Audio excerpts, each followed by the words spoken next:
Ne présume pas oser t'asseoir devant moi en tant que simple épouse. Le rugissement de Sophie résonnait dans toute la pièce. À ce moment-là, une vive douleur a traversé mon ventre, maintenant 6 mois de grossesse.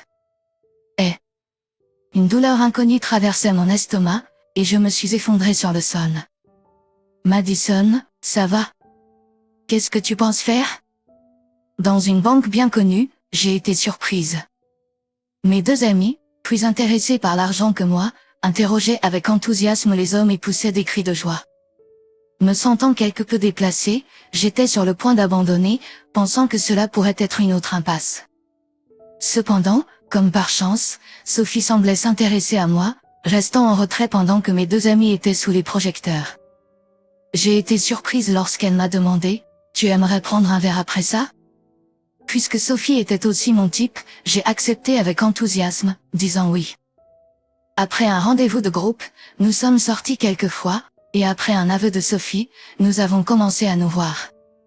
Lorsque je lui ai demandé pourquoi elle n'était pas mariée, elle a toujours dit « Oh, tu sais, je suis occupée par le travail. » J'admirais les hommes qui s'engageaient dans leur travail, alors cela ne m'ennuyait pas du tout. Ça va? Tu n'es pas fatigué de marcher? Tu as oublié ton mouchoir? J'en ai un. Utilise le mien. Il semble que ta chaussure frotte. Laisse-moi mettre un pansement pour toi. Son comportement chevaleresque parfait m'avait vraiment impressionné. Je pensais peut-être que je pourrais passer ma vie avec cet homme. Même si notre relation avait à peine commencé, je rêvais déjà d'un avenir avec Sophie. Notre relation a fait un grand pas en avant il y a environ 2 mois, il y a 1 an et demi après que nous ayons commencé à sortir ensemble. J'ai ressenti des problèmes de santé inexpliqués pendant un certain temps, des maux de tête et des nausées. Quand je suis allée chez le médecin, ils ont minimisé cela comme probablement juste un rhume, et je ne pouvais pas travailler correctement. En voyant mon état, Sophie, avec qui je vis, a dit « Madison, est-ce que tu pourrais être enceinte ?» Ces mots inattendus m'ont déstabilisé, mais il y avait des signes.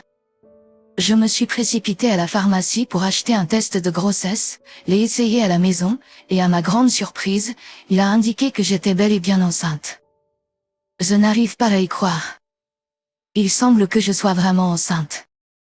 Vois-tu, je te l'avais dit, je l'avais dit. Sophie essayait de garder son calme, mais sa voix était plus forte que d'habitude. Je pouvais dire qu'il était excité.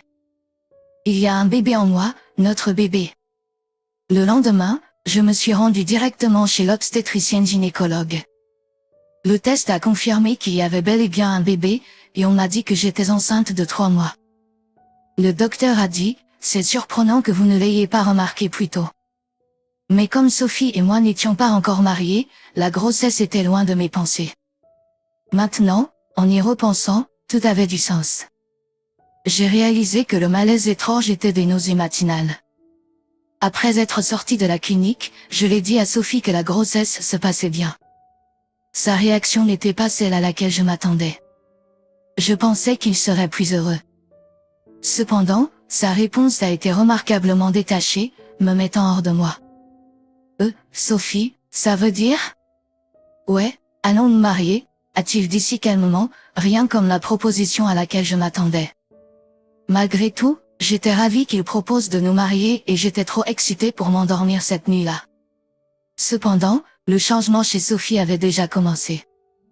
C'était ma faute, je ne l'ai pas remarqué. Le lendemain, avant d'aller travailler, Sophie m'a dit, je veux que tu démissionnes de ton travail avant que nous nous marions. Quitter mon travail ne m'avait pas traversé l'esprit. L'entreprise de télécommunications pour laquelle je travaillais était favorable aux femmes qui prenaient un congé de maternité, et la plupart des gens revenaient après leur congé.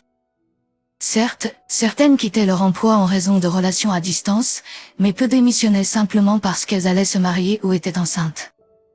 Mais je veux continuer à travailler. C'est bon. Je vais subvenir à nos besoins, a insisté Sophie. Lorsque j'hésitais, il a poussé un soupir exaspéré et a ajouté, je vais être promu au poste de responsable des ventes le mois prochain, donc mon salaire sera beaucoup mieux. Tu as de la chance. Je suis maintenant très capable. Notre famille sera installée. Que pouvais-je dire à cela? C'était vrai, Sophie était capable, et sa promotion devait être une reconnaissance de ses efforts. Comparé au salaire de Sophie, le mien était vraiment de petite monnaie. Même si je quittais, les 3 d'entre nous pourrions vivre confortablement. Je me suis convaincue de cela. Au final, j'ai présenté ma démission au travail, et 1 mois plus tard, j'ai quitté l'entreprise. Mes collègues étaient tous tristes de me voir partir, mais quand je leur ai expliqué la situation, ils ont dit, ce n'est pas possible. Tu ne peux pas aller à l'encontre de l'homme que tu vas épouser. Je pensais que, dès lors, Sophie et moi allions commencer nos jours heureux ensemble, en pensant à notre enfant à venir. Mais j'étais naïve. C'est à peu près à cette époque que j'ai commencé à remarquer les changements chez Sophie. Et, Madison, où est ma chemise? Si c'est à propos de la chemise, je prévois de la laver aujourd'hui. Quoi? Tu ne l'as pas encore lavée? Pour une femme au foyer, tu travailles lentement. Me sentant malade, je me suis excusée. Une fois que j'ai quitté mon emploi, Sophie a commencé à dire des choses comme, en tant qu'épouse au foyer, tu es plutôt lente à t'occuper des tâches ménagères. Malgré les premiers stades de la grossesse qui me rendaient malade et à peine capable de prendre soin de moi, elle a également ajouté des commentaires comme, tu es tellement inutile. C'est pour ça que tu as pu quitter ton emploi si facilement. En dénigrant mes capacités, alors que c'était Sophie qui voulait que je quitte mon emploi. Je me suis mis en colère à cause de la façon dont elle me parlait, mais en raison de mes problèmes de santé persistants et du manque d'énergie pour faire face à Sophie, tout ce que je pouvais faire, c'était baisser la tête à ces moments-là. Voyant que je ne me battais pas, Sophie a dû penser qu'elle pouvait me traiter comme un punching ball, évacuant ses frustrations professionnelles sur moi. Cet homme est complètement inutile, juste un débutant et déjà parti à l'heure. Il y a trop d'incompétents dans le monde. Même les patrons ne sont que des vieux qui ne peuvent pas faire leur travail. J'ai trouvé tous ces commentaires insupportables parce qu'ils étaient si méprisants. Mais maintenant, ayant quitté mon emploi, je devais les supporter parce qu'elle était la seule à me soutenir, moi et l'enfant. Des mois se sont écoulés ainsi, avec moi qui me sentais restreinte, jusqu'à ce que je surmonte la longue période de nausées matinales et entre dans la période stable de mon 6e mois de grossesse. J'aimerais organiser une réunion pour présenter nos familles pour le mariage. Pourrais-tu vérifier auprès de tes parents pour leur disponibilité? Nous ne nous sommes pas encore salués formellement, ni avons eu de rencontre familiale en raison de ma grossesse, car se réunir plusieurs fois serait difficile.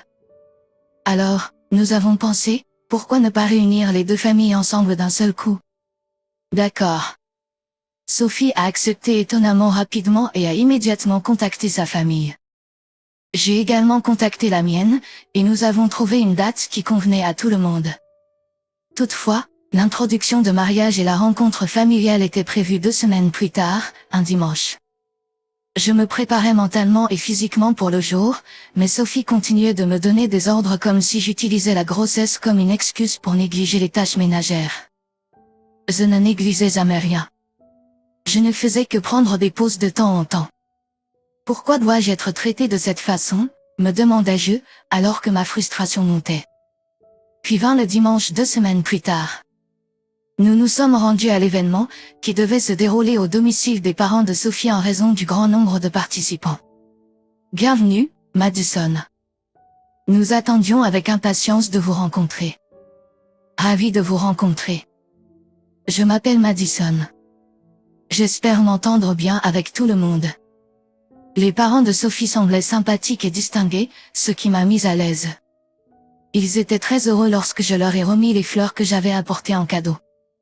Outre les parents de Sophie, il y avait des cousins, des oncles et des tantes. Ma famille était également présente, assise poliment dans le salon. Je me tenais dans la cuisine avec ma belle-mère, l'aidant à préparer le repas, et elle s'inquiétait constamment de ma grossesse. « Est-ce que ça va, Madison? Si vous ne vous sentez pas bien, vous pouvez vous asseoir et attendre. » Merci. Je vais bien pour l'instant. Je ferai une pause si je me sens fatiguée. Merci pour votre inquiétude, je continue à éplucher et à cuisiner. Mais après environ 30 minutes, mon dos a commencé à me faire mal à cause du poids de mon ventre. Désolée. J'ai besoin de me reposer un peu. D'accord. Il y a des coussins par là. S'il vous plaît, asseyez-vous. Merci. Je me suis assise sur un coussin dans le salon, comme l'a indiqué ma belle-mère. Au début, j'ai eu une conversation agréable avec les parents de Mike, mais ensuite Sophie, qui avait bu, est venue me voir où j'étais assise. Elle a dit, « Tu ne devrais pas t'asseoir avant moi, étant juste une femme mariée. » Alors que Sophie criait, une douleur sourde a traversé mon ventre de 6 mois enceinte. J'ai ressenti une douleur comme jamais auparavant et je me suis effondrée au sol. Madison, ça va? Et, qu'est-ce que tu fais? Mon beau-père et ma belle-mère sont rapidement venus à mon secours, mais Sophie, habituée à défier ses parents, ne semblait pas s'en soucier. Dans cette maison, je suis le chef, tu sais. Je suis le plus intelligent et le plus élevé ici, il a reniflé en regardant tout le monde présent. Bien que j'étais rempli de colère, j'avais trop peur d'une autre explosion de violence pour parler. À ce moment-là, quelqu'un a dit, « Excusez-moi », et s'est assis à côté de Sophie. Je regardais intensément tandis qu'il sortait une carte de visite de sa poche de poitrine et la remettait à Sophie. « Je m'appelle Hugh », s'est-il présenté. « Qu'est-ce que c'est ?» Sophie a demandé en regardant la carte de visite passée à elle par l'homme. Les parents se sont tous concentrés sur Sophie et les autres en disant, « Qu'est-ce qui se passe ?» La compagnie générale de négoce Smith, a dit l'homme. Vous nous connaissez, n'est-ce pas? Familier est un euphémisme. Smith Corporation est l'un de nos principaux clients à notre banque en quai. C'est bien de le savoir. C'est un honneur. Je suis le frère cadet de Madison, diplômé de l'université T, et actuellement président de la Smith Corporation, a continué l'homme. L'homme était mon frère, Pierre Smith.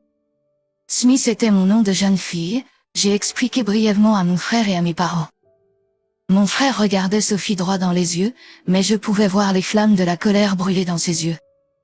Mes parents m'ont regardé et ont hoché la tête, indiquant que c'était bon. T Université, président de la compagnie générale de négoce Smith, a dit mon frère, reconnaissant notre relation. Tu es le frère de Madison.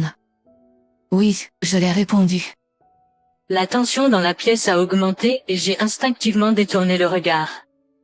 La raison pour laquelle je n'avais pas parlé à Pierre de Smith General Trading était que j'avais peur de sa fierté excessive qui rendrait jaloux de manière déraisonnable. Smith General Trading est une grande entreprise bien connue de tous aux États-Unis, avec un chiffre d'affaires annuel de 100 milliards de dollars. Si vous obtenez un emploi là-bas directement après l'obtention de votre diplôme, vous êtes considéré comme très capable, et j'ai entendu dire qu'il est encore plus difficile d'y entrer en tant que embauche de milieu de carrière. Pierre était le président de cette Smith General Trading. Il est encore jeune à 27 ans, mais depuis son enfance, notre père lui a inculqué la gestion d'une entreprise. Après avoir obtenu son diplôme et avoir rejoint Smith Corporation, Pierre a rapidement commencé à exceller. Juste au moment où notre père a commencé à suivre plus souvent et a commencé à prendre plus de temps libre, une réunion a été convoquée pour discuter de savoir s'il serait préférable de simplement remettre les rênes de l'entreprise à Pierre Tôt. En avril, Pierre est finalement devenu président. Eh bien, je n'avais pas besoin de l'entendre, mais il y a quelque chose que je dois vous dire. En fait, il y a eu un problème avec certaines activités frauduleuses dans les transactions entre nos deux entreprises. Fraude. Tu es le frère de Madison. La tension dans la pièce a augmenté et j'ai instinctivement détourné le regard. La voix de Sophie a frémi. Peut-être que cela l'a touché. Oui, apparemment, notre responsable des ventes avait donné de l'argent sous la table à votre représentant commercial, l'encourageant à falsifier les numéros sur les factures. Et ce représentant commercial était vous. Visiblement affolé. Que veut dire cela? Le reste d'entre nous, y compris les membres de la famille, avons attendu que l'histoire se poursuive. Tu as récemment été promu au poste de responsable des ventes. J'ai entendu dire que c'était en reconnaissance de ton dur labeur, sans aucun doute. Mais il n'est pas difficile d'imaginer que ce poste a été obtenu grâce à une honnêteté débordante. Bien sûr, j'ai immédiatement renvoyé notre responsable des ventes stupide, mais si je le signale à ton entreprise, tu ne t'en sortiras pas sans encombre. Je vois. C'est ce que c'était. Sophie avait accepté des pots de vin du directeur des ventes de la société Smith en envoyant des factures falsifiées. Elle avait augmenté ses chiffres de vente en s'engageant dans des activités frauduleuses similaires avec d'autres entreprises, ce qui l'avait amené à être promu responsable des ventes. Bien que le soupçon de Kenneth ait été inclus, le fait que Sophie ne l'ait pas nié a suggéré qu'il était vrai. Sophie a frissonné sur place, glissant des regards noirs à Kenneth comme s'il était son ennemi. Nous ne pouvions rien dire et regardions la confrontation avec impatience.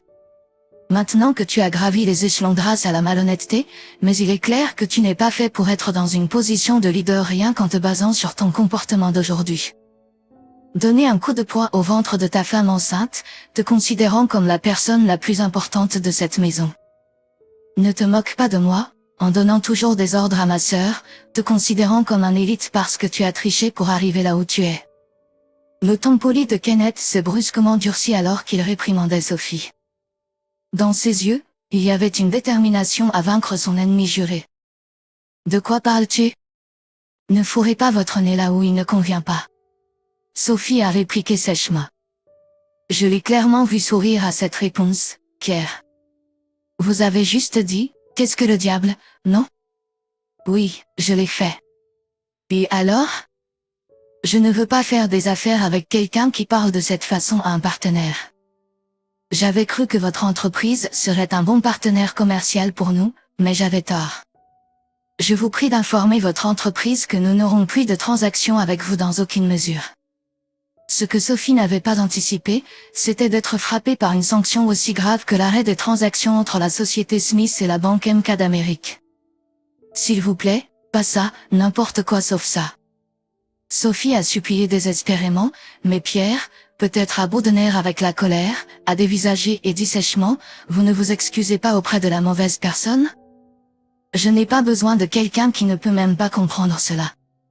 Sophie a laissé échapper un gémissement pathétique à la clameur de Pierre. J'ai été complètement choquée de voir Sophie dans cet état. Je l'ai vue comme ça, je ne l'avais jamais vue aussi bouleversée auparavant. Elle a regardé timidement de mon côté et a ensuite dit, je suis vraiment désolée, et au bébé, je suis désolée. Cela a dû faire mal. Mais les mots que Sophie m'avait dit dans le passé me sont revenus à l'esprit, et je ne pouvais pas lui pardonner simplement parce qu'il s'excusait maintenant.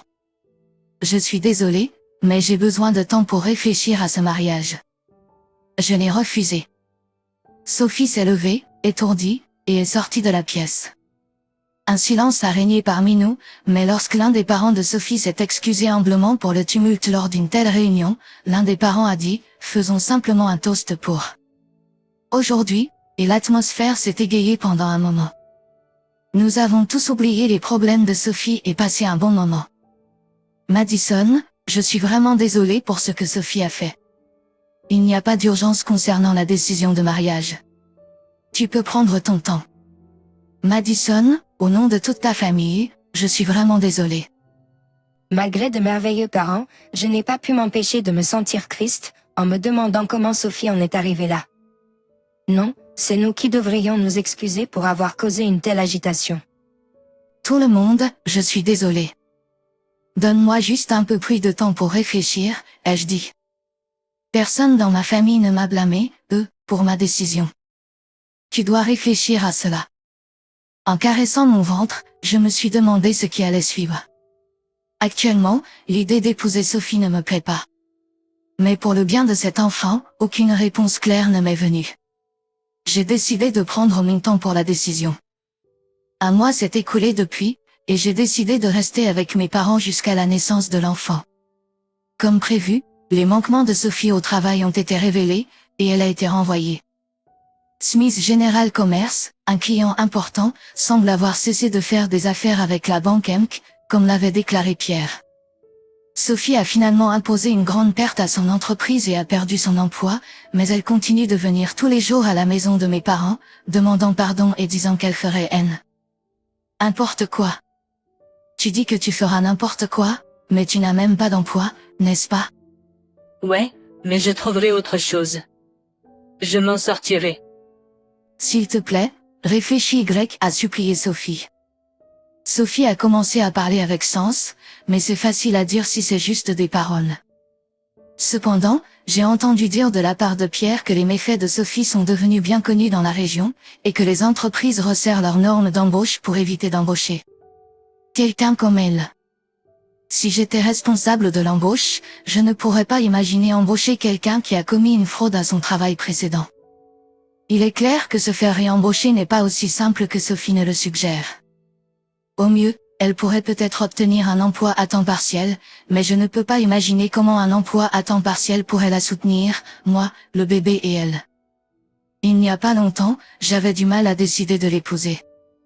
Mais après avoir entendu les idées superficielles de Sophie, j'ai finalement pris ma décision. Ce que Sophie a fait est impardonnable. Non seulement elle m'a harcelé, mais elle a également causé des ennuis à l'entreprise qui lui versait un salaire généreux. Elle a une dette importante à payer. Avec un soupir, j'ai pris la parole. Regarde, tu penses que tu peux simplement trouver un emploi, et tout sera réglé. Qui va t'embaucher? Je ne le ferai certainement pas. Vous ne pourrez pas vivre avec nous. Ne montre jamais ton visage à moi encore. Alors que je parlais, je pouvais voir des larmes de frustration bien dans les coins des yeux de Sophie. Quoi? Elle a marmonné, se répétant comme dans un état de transe. Mais après avoir vu mon regard sévère, elle semblait réaliser que rien de plus qu'elle a dit ne ferait une différence. Finalement, elle est partie avec les épaules affaissées.